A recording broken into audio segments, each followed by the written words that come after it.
Friends, let me briefly explain to you something very serious, very worrisome about our current bank regulations. They constituted one of the most fundamental causes of the current financial and bank crisis, and they signify one of the most important reasons why the economy is not responding the way we wish for it to respond, for instance in terms of job creation. In order to do so, I'm going to use two small footballs, a blue and a red. No political connotation there, sorry. Let us suppose the banks have only two sets of clients. The blue clients, very safe, perceived as not risky, very little possibilities of default, AAA rated. And the red clients, small businesses, entrepreneurs, not rated, those who the banks have to check up on much closer in order to take the chances, but that also pay higher interest rates, among other things, for that. Now, first type of analysis. Where would you suspect that a major bank crisis can occur? With a major bank crisis, I don't refer to one bank failing or one bank committing illegalities. I mean the type of systemic conditions that creates a major bank crisis like the one we have had. Because of excessive lending or investment to those perceived as risky, or because of excessive lending or investment to those perceived as not risky.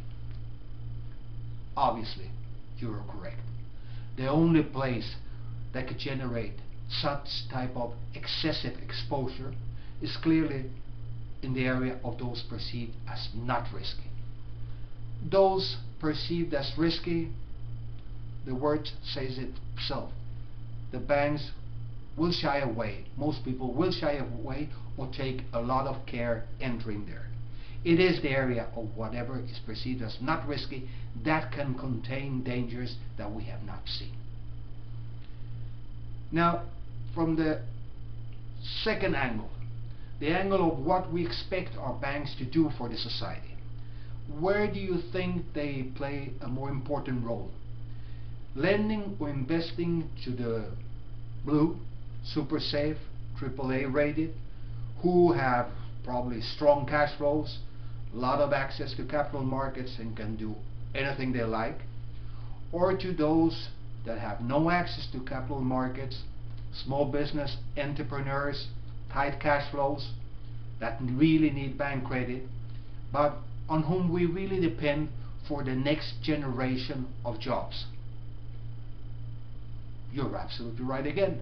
Obviously, we are very interested in that the banks first support these entrepreneurs, small businesses, even though they are perceived as being riskier.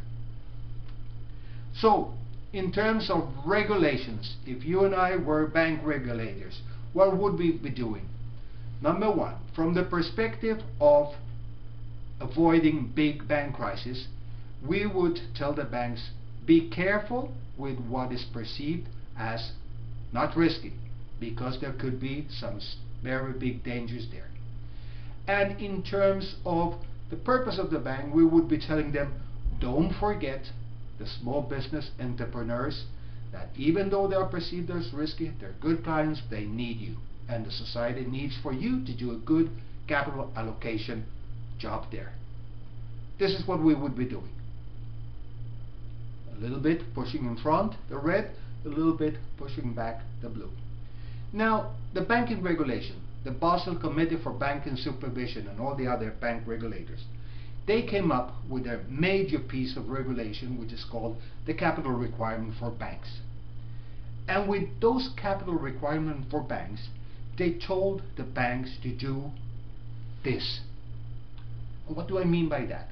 Well, they told the banks, if you lend or invest into what is perceived as not risky, the blue ones, AAA rated, you only need 1.6% in capital, which means that you can leverage yourself 62.5 to 1, which means that on little capital you can have magnificent returns on equity. If on the other hand you lend or invest in the small, risky, perceived as risky, you need to have 8% capital, 5 times more. You can only leverage 12.5 times more.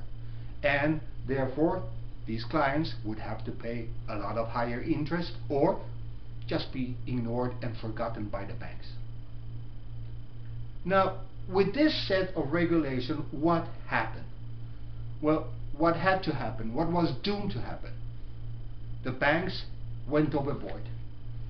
They went overboard, overinvested, excessive investment in whatever was perceived as not risky. And what I mean perceived by not risky is officially perceived by credit rating agencies. The credit rating agencies being the official risk perceivers appointed by the bank regulators. So they went where the credit rating agencies sent them. Sovereigns like Greece, subprime mortgages, whatever, and forgot the banks.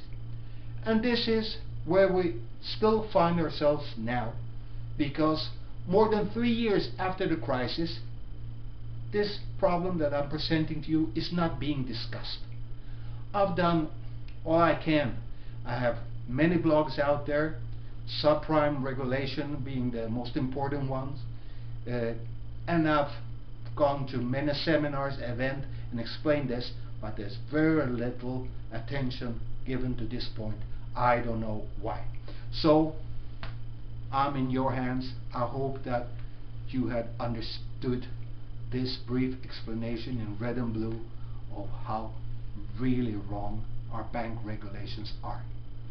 Our banks are not there to avoid risks. They are there to take intelligent risks on behalf of society. Thank you.